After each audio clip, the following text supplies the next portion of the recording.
도박의 마침표를 찍다. 도박 엔딩 시즌 5 지금 시작합니다. 네, 반갑습니다. 저는 방송 타짜 이성혁입니다. 시즌 5에도 함께하게 된 우리 마카오김님 그리고 해달라님 어서 오십시오. 안녕하세요. 마카오김님 단독 그 채널을 만들었다는 소문이 들려요. 요즘 경쟁 채널이 너무 많아졌어. 저희도 힘들어요. 제가 요새 백수 아닙니까? 네. 그래서 뭐 시간이 좀 남아서 마카오김 TV라고 하니까 네. 구독, 좋아요 부탁드립니다. 우리 이지용 선생님도 나가셨죠. 우리 마카오김님도 만드셨죠. 그러나 이걸로 인해서 단도박이 이제 사회적으로 좀 많이 알려진 계기가 된다 그러면 그럼요. 충분히 협업 관계로 유지를 하면 좋을 것 같습니다. 네네, 감사합니다. 자, 회달남님. 네. 네, 회달남님 몇 년 차 되셨죠? 저 이제 5년 차. 저 기간이 중요한 건 아니기 때문에 네네네. 계속 오늘이 처음이다 생각하고 해야죠.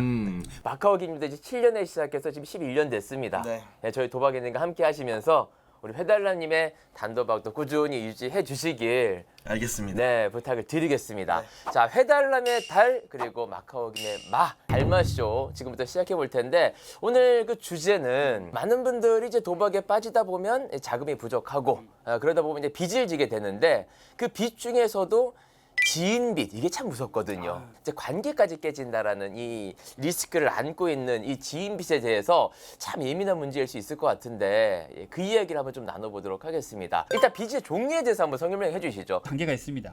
먼저 금융권, 은행, 이금융 쭉쭉 내려갑니다. 네. 근데 사채까지 가기엔 좀 부담스럽잖아요. 네네. 그때 지인빚, 지인 쭉 돌아갑니다. 음. 가족, 지인, 친구 그때 지인 돈을 좀 쓰기 시작하거든요. 음. 그렇게 남의 돈을 빌리고 결국에는 사채까지 손을 댔다가 거기를 더 넘어가게 되면 남의 돈이 아니라 결국 훔친 돈으로. 이제 1단계부터 거의 지금 밑바닥의 경험까지 다 했고 결국에 이제 훔친 돈까지도 경험을 하셨던 마카오키님이기 때문에 오늘 아주 깊이 있는 이야기를 나눌 수 있을 것 같은데 그럼 이제 지인의 돈을 빌렸던 경험은 다들 있으실 거고요. 그렇죠. 그 상황은 일단은 내 돈에 일단 없는 상황인 거고 이렇게 저렇게 해도 안 될 때 궁지에 몰렸을 때 지인으로 가야 된다고 보는 게 맞는 걸까요?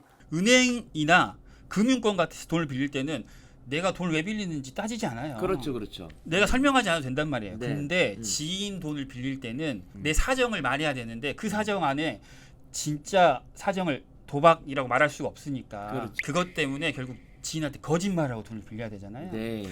지인한테 돈을 빌려야 한다는 건 그만큼 도박 때문에 내 사정이 악화됐다는 얘기이기 때문에 그래서 도박 중독자라면 지인 빚이 있을 수밖에 없다. 내 주위 사람들, 내 지인한테 내가 도박하고 있다는 사실을 들키는 게 죽기보다 싫은 거거든요. 그런데 그 위험성이 있음에도 불구하고 지인에게 돈을 빌렸다.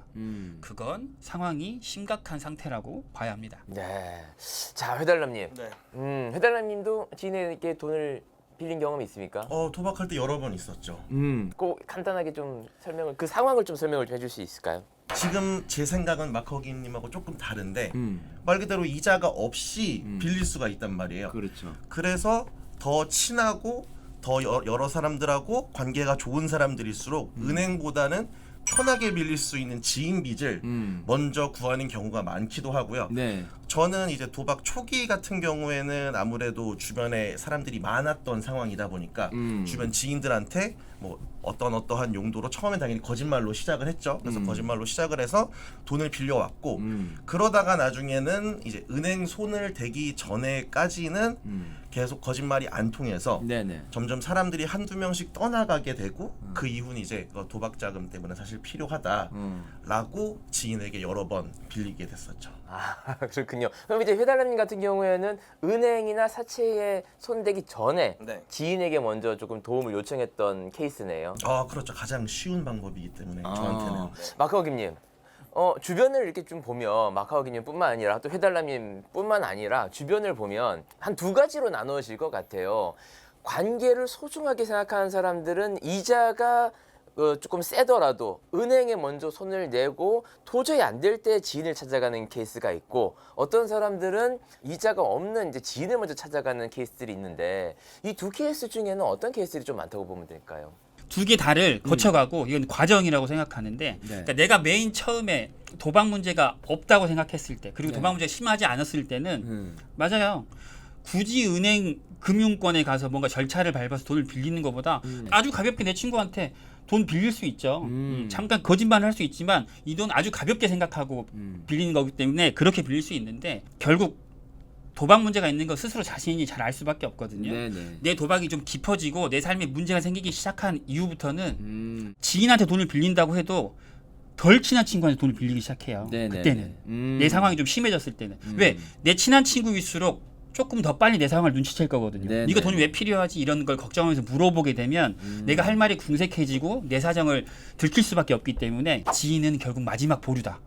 이렇게 된다고 생각합니다. 진행 상황에 따라서 초반에 가볍게 생각하는 사람들은 야, 돈 좀 빌려줘 해서 가볍게 쓰고 가볍게 갚으면 되지라고 생각하는 상황인데 진척이 되고 도박에 조금 더 깊게 빠지면 아 이거는 나도 문제가 있고 빌린다 하더라도 갚을 수 없다라는 문제가 생길 수 있으니 이때는 조금 더 관계지향적으로 변할 수 있겠구나. 아주 쉽게 얘기하면 도박 문제 초기에는 이 돈을 갚지 못할 수 있는 상황이 올 거라는 걸 인지하지 못하거든요. 나는 무조건 갚을 수 있어. 네. 지인한테 피해를 줄 거라는 그 생각이 전혀 없기 때문에 네. 쉽게 밀 수 있지만 내 도박 문제가 심해져 갈수록 스스로는 알거든요. 아 이거 돈 못 갚을 수도 있는데 이 관계가 깨질 거라는 걸. 분명히 이 관계에 문제가 생길 수도 있는데라는 걸 알기 때문에 지인한테 돈 빌리는 걸 후순위로 미룰 수밖에 없다. 자 이제 두 사람은 그런 이제 문제가 또 발생을 했을 것 같기도 한데 변제일에 변제하지 못하고 또 이게 차일피일 미뤄지고 그러니까 그들과의 관계가 조금 이제 문제가 생겼을 수도 있는데 거기에 대한 이야기를 좀 해줄 수 있을까요? 친구가 부모님한테 받은 학비를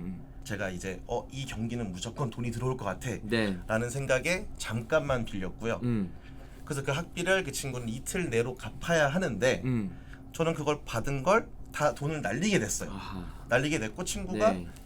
내일 학비를 내야 되는데 음. 언제 줄 수 있냐? 오늘 주기로 하지 않았냐? 오늘 줄 건데 네. 조금만 시간을 달라. 그 친구는 제가 그 당시 도박을 하는 걸 전혀 모르는 상태였고요. 네.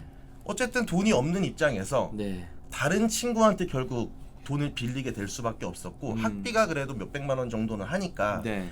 그거를 여러 친구들한테 한꺼번에 모아서 줬어야 되는데 네. 다시 도박을 했죠. 또 도박을 했어요? 다시 도박을 했고 아하. 너무나 운 좋게도 땄어요. 네네. 그게 정말 큰 문제였던 것 같은데 네. 땄기 때문에 한 돌려줘야지. 이제 친구한테 등록금 내야지. 돌려주고 음. 오늘 술 한잔 하러 가자. 내가 사겠다. 일종의 내가 돈을 좀 더 얹어줄게 하는 거랑 똑같은. 그래서 학비를 주고 그리고 술값을 제가 다 계산을 하고 네. 그리고 저한테 돈을 나눠서 꺼줬던 친구들도 다 불러서 음. 다 같이 또 기분 좋게 술을 먹고 네.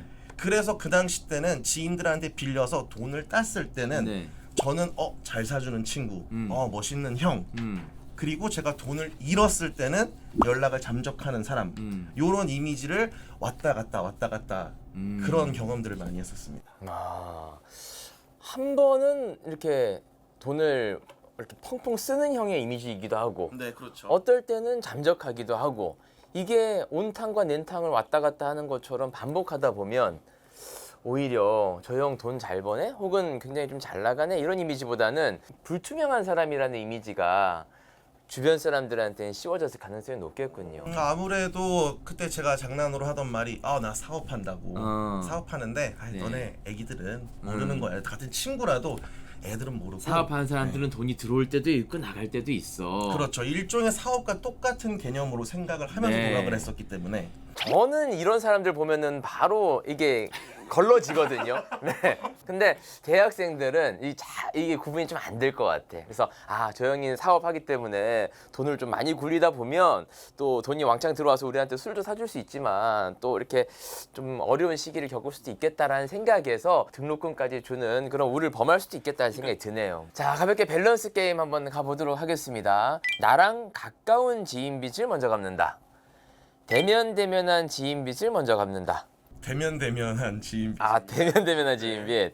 마커김님? 싸움 잘하는 사람, 이 두 개 중에 하나만 골라야 돼. 독촉 심하게 하는 사람.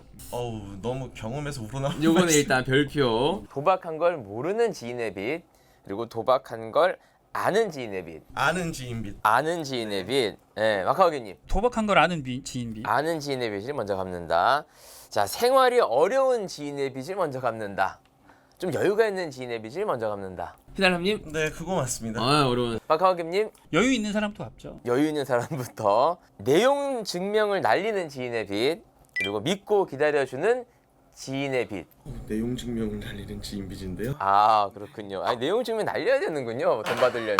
내용 증명 날리는 데부터 가게 되죠. 요거 지금 두 사람이 좀 갈렸어요. 요 이야기를 좀 해보죠. 저도 당연히 생활이 어려운 사람의 빚을 먼저 갚아주는 게 인지상정이다 이런 생각이 들거든요. 그 차원에서 네. 아까 등록금 나 당장 학비 내야 돼 했을 때 어떻게라도 주변에 돌려막기를 하든 뭘 하든 그 친구가 학교를 다녀야 되겠다라는 마음 때문에 갚으신 거 아닙니까? 도박 중독인 상태에서는 네. 그 제가 저한테 돈을 꿔준 응. 그 사람이 생활이 여유롭든 생활이 힘들든 전혀 상관이 없고요. 아. 결국은 굳이 그걸 둘 중에 하나 고른다면 음. 저도 지금 도박 때문에 힘든 상황이기 때문에 조금 어려운 사람을 먼저 갚는 게 동병상련의 마음이지 않을까 싶습니다. 근데 우리 마카오김님이 여유가 있는 지인의 빚을 먼저 갚는다 그랬거든요. 그러니까 대답을 다 제가 도박 중독에 한참 빠져 있을 거라고 상상하고 대답 드린 건데 네. 당연히 여유 있는 사람한테 갚아야 돼요. 왜 그러냐면 그래야 돈 더 빌릴 수 있잖아요. 완전히 생각이 다르군요. 그러니까 내가 도박 중독 상태야. 근데 네. 돈 없는 애한테 돈 갚아봤자 거긴 돈이 나올 게 없어요. 근데 와. 돈 많은 애한테는 돈 갚으면 다시 더 큰 돈 빌릴 수 있거든요. 이게 도박 중독자의 생각이라는 겁니다. 그럼요. 네. 인지상정상 저 사람 정말 형편이 안 좋은데 저 사람 당장 월세 갚아야 되는데 당장 등록금 내야 되는데 라는 사람한테 먼저 갚을 것 같은데 저라면 도박 중독자는 일단 그 사람의 상황을 고려할 수 있는 정신머리가 없고 오히려 더 돈이 나올 수 있는 사람한테 돈을 먼저 갚는 게 낫다라는 생각을 한다는 거 보니까 굉장히 심각하구나라는 걸 다시 한번 또 느끼게 되네요. 그러니까 물론 저도 도박 열기가 내려가면 정상적인 우리 MC처럼 똑같이 그렇게 갚겠죠. 네. 하지만 제가 도박 열기가 한참 올라와 있을 때는 남의 사정 봐줄 수 있는 여유가 없습니다. 네, 하나만 더 해보죠. 저는 믿고 기다려주는 지인의 빚이 오히려 이 관계를 유지하기 위해서 더 이렇게 신경을 써야 되겠다는 생각을 또 하게 되는데 두 분 다 내용 증명 날리는 사람한테 먼저 갚겠다고 하셨거든요. 예, 어떻습니까? 뭐 이런 얘기가 있어요. 제 책에서 읽었던 얘기인데 그러니까 우리는 종종 내가 상처 준 사람한테보다 가장 화나 있는 사람한테 사과를 한다. 돌아보니 내가 도박 중독이었을 때 빚이 한참 수십 군데 쌓여 있을 때 어느 빚부터 갚았냐라고 생각해 보니 제일 고맙고 미안한 사람, 어려운 사람 아니고 독촉 많이 하는 사람 먼저 갚았던 것 같아요. 이제 실제 내 마음은 내 불편함을 해소하고 싶은 거거든요. 네. 그 사과도. 그런 차원에서 이해하면 될까요, 배달남님도? 너가 나한테 돈을 안 갚으면 내용 증명을 날릴 거야. 그러면 내가 이렇게 지금 심각한 문제인가? 이 친구가 나한테 이렇게까지 하나 하면서 구두로서 얘기하는 거에서 이제 서면으로 바뀌게 되고 네네네. 이게 그냥 사람 사이의 관계가 아니고 이제는 어떠한 뭐 불법적인 행위를 저지른 것처럼 그런 거에 대한 그 부담감이 확 오게 되거든요. 네. 당연히 더 무서운 쪽으로 집중을 할 수밖에 없어요. 지금 두 사람의 이야기를 다 종합해 보다 보니까 약간의 독촉이 들어가야 된다는 생각도 드네요. 두 사람의 이야기를 들어보니까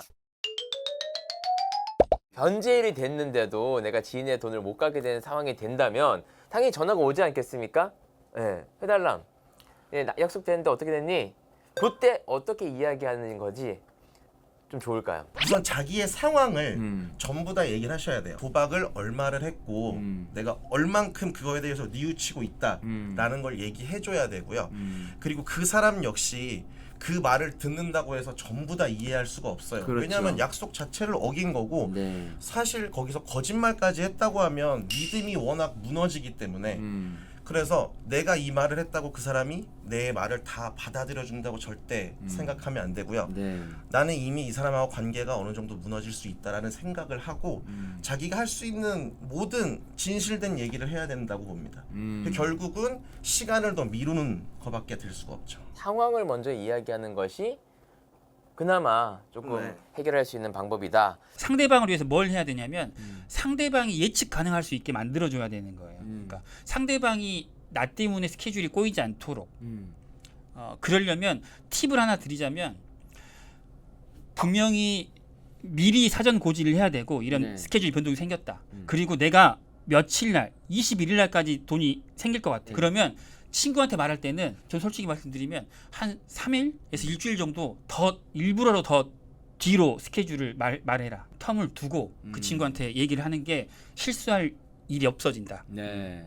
당장의 이 사람과의 관계나 이 미안함 때문에 자기의 변제일을 더 당기지 마시고 네, 오히려 조금 더 일주일이나 열흘 정도를 미루시는 게 좋다라는 말씀을 하신 것 같습니다. 그리고 거기서 하나 정확하게 짚어주는 건 일주일 뒤로 미뤘지만 정상적으로 내가 원래 예측했던 날 돈이 들어왔어요. 네. 그렇다고 해서 미리 갚지 마라. 이건 약속이거든요. 돈 네, 문제는. 네. 내가 이 돈의 흐름을 예측 가능하게 할 수 있도록 해주는 게 가장 중요한 문제이기 때문에 돈이 빨리 들어왔다고 해서 빨리 갚지 마시고 내가 말했던 그 날짜에 갚는 게 가장 좋은 베스트 방법이다. 돈이 먼저 생겼다고 해도 먼저 갚지 않는 건 돈을 빌려주는 분들 입장에서 말씀을 드리자면 혹시 이 친구가 돈을 빌려주라고 해요. 급한 일이 있다고. 근데 이 친구가 돈을 잘 갚아. 그런데 약속한 상환일보다 종종 되게 빨리 갚아. 그리고 심지어 요구하지도 않았는데 자꾸 이자도 고맙다고 이자를 줘. 그러면 한 번쯤은 의심해 보세요. 도박일 확률이 높습니다. 새로운 시각이네요. 사실 변제일보다 더 빨리 갚고 거기에 이자까지 얹어준다면 굉장히 믿음직한 친구이라고 생각할 수 있거든요. 모든 사람들이 오히려 경험이 있었던 분들의 이야기는 그게 시그널일 수 있다라는 것이 굉장히 중요한 포인트가 될 수 있을 것 같습니다. 친구들 사이에 돈을 빌렸는데 경제적으로 뭔가 이렇게 활동을 해서 돈을 갚기는 어려운 상황이에요. 근데 이 두 사람 간의 관계뿐만 아니라 부모님들도 아는 사이야. 그러면 부모님들도 서먹해질 것이고 이 아이들끼리도 관계가 이제 조금 와해될 것이 두려워서 보통의 부모님들 같은 경우에는 내가 대리 변제해 줘야 되겠다는 생각을 할 텐데 길게 얘기할 거 있나요? 그 부모님한테 물어보면 돼요. 아들을 살리고 싶으세요? 지인 관계 유지하고 싶으세요? 둘 중에 하나 선택하십시오라고 하시면 돼요. 그러니까, 그러니까 뭐 그냥 쉽게 얘기하면 우리 맨날 하는 얘기잖아요. 대리 변제 해주면 절대 안 된다. 아들 죽이는 일이다라고 했잖아요. 네네네. 내 지인 관계 지키고 싶어서 아들 죽일 거예요? 그냥 이건 쉽게 대답됩니다. 네, 어떤 상황에서는 부모님과의 이 관계도 아주 오랜 인연일 수 있거든요. 뭐 한 20-30년 인연일 수 있지만 그 살을 깎아 먹는 아픔이 있다 하더라도 내 아들을 포기하는 것만큼의 아픔은 아닐 것이다. 내 아들이 도박 중독인데 이 아들 살리려면 이 돈 갚아주면 안 된다더라. 내 아들 살리기 위해서 너한테 좀 이 불편함을 주는 거야라고 그 오래된 20년 된 친구한테 얘기해야죠. 근데 혹시 그걸 못 받아들여주면 그 관계 정리하는 게 맞죠? 그거는 못 받아들일 것 같아요. 제가 그럼 봐도. 정리해야죠. 네. 내 아들을 죽이는 게 네 돈보다 더 소중하다고. 그럼 우리 관계는 그냥 법대로 가자. 부모님 입장에서도 일단 우리 상황을 오픈하는 것이 맞겠다. 그럼에도 못 받아들인다면 더 이상의 인연은 아니라고 생각하는 것이 아들을 살리는 길이다. 이렇게 생각하시면 될 것 같아요. 자, 깊이 있는 이야기들이 나오고 있는데 초록색 검색창에 이렇게 치면 지인에게 빌린 돈 개인 회생이 가능할까요? 라는 검색어가 많이 뜬대요.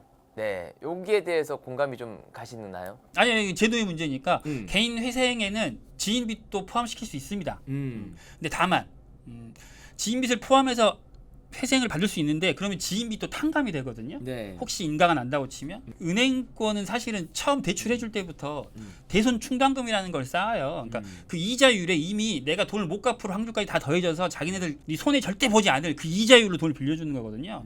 그러니까 거기에 죄책감을 느끼실 필요는 크게 없다고 생각하지만 네. 다만 이 지인 빚 같은 경우를 회생해 놓고 인가가 나버리면 지인은 가만히 앉아서 갑자기 1,000만 원을 빌려줬는데 한 600만 원밖에 못 받을 이런 상황들이 생기거든요. 네. 탕감이 되기 때문에. 그래서 회생에 지인 빚은 넣을 수 있다. 근데 다만 거쳐야 할 절차가 있다. 빚을 회생에 넣었다는 걸 법원에서 통보밖에 하지 마라. 미리 찾아가서 사전에 내 사정을 솔직하게 얘기하고 네 빚을 회생에 넣을 수밖에 없다. 그래야지 내가 지금 상황이 그렇다. 회생에 넣겠다. 그걸 좀 양해해 달라. 혹시 차액분은 그건 내가 따로 보전해 주겠다. 이렇게 양해를 구하는 거. 근데 여기서 또 하나 주의해야 될 건 보전을 해주는 그 기간을 어떻게 설정해야 되냐면 회생하는 기간 중에 보전해 주겠다고 하면 절대 안 됩니다. 왜 그러냐면 회생에 들어가는 순간 내가 생각했던 것보다 경제적으로 엄청 쪼들리거든요. 네네. 아직 안 들어가서 모르신데 이 회생 기간이 3년, 5년이면 그 회생 기간이 끝나고 나서 내가 따로 보전해 줄 테니까 그걸 좀 기다려 달라고 얘기하고 얘기하면 100이면 100 다 들어주는 거 아니거든요. 아닌 사람도 있어요. 그 지인이 받아주신다면 감사히 감사한 마음으로 앞으로 보답하면 되는 거고 못 받아준다고 하면 대가를 치르는 거예요. 그 사람이 법적으로 사기거든요. 지인 빚은 다 거짓말해서 빌렸기 때문에 사기죄를 고소하면 그거 사기죄에 대한 합당한 형법 아니면 벌금 이런 거 다 감수하는 겁니다. 일단 내가 조급하고 내가 미안한 마음이 커서 일단 그 변제 기간을 앞당기는 것. 그건 이제 개인 회생 기간은 좀 피했으면 좋겠다. 라는 말씀을 해주신 것 같습니다. 조금 포커스를 지인 빚에 맞춰가지고 지인 때문에 힘들어하시고 관계 때문에 힘들어하시는 분들에게 해주고 싶은 이야기가 있다면 어떤 게 있을까요? 생각보다 지인들은 따뜻하게 그리고 연민을 갖고 우리 상황을 이해해 줍니다. 그리고 심지어 도와주기도 해요. 도움을 청한다고 생각하고 말하세요. 그러면 도박 말고도 정말 수만 가지 방법으로 이 상황을 모면할 수도 있고 도움을 받을 수도 있을 겁니다. 네. 용기 내세요. 해달라님, 네. 어떤 이야기 해주고 싶으신가요? 그거를 점점 조금씩 갚아 나가면서 이 사람하고의 관계도 천천히 개선시켜 나가는 걸 목표로 두는 게 본인의 회복에도 그리고 이제 돈을 빌려준 사람들한테도 저에 대한 믿음이나 신용의 변화에도 도움이 될 거니까 급하게 하시지 마시고 그리고 천천히 그리고 사람들한테 내 사실들을 전부 오픈하는 게 네. 가장 좋다고 생각합니다. 두 사람의 이야기를 종합해 보자면 가장 이상적인 해결 방법은 들키지 않고 원상태로 돌아가는 것이라고 생각하시겠지만 그렇게 하면 해결할 수 있는 방법이 거의 없다라는 걸 인지하시는 게 굉장히 중요할 것 같아요. 여러분이 쌓으셨던 명예 그리고 주변에 대한 이미지 이것만 조금 놓아주시면 해결할 수 있는 방법 그리고 주변에서 도와드릴 수 있는 방법들이 훨씬 더 많아진다라는 것만 인지하셔도 조금은 더 해결에 가까워지지 않을까라는 생각이 듭니다. 오늘 심도 깊은 이야기 나누신 두 분께 다시 한번 감사 말씀 드리면서 달마쇼 여기서 인사드리겠습니다. 고맙습니다. 감사합니다.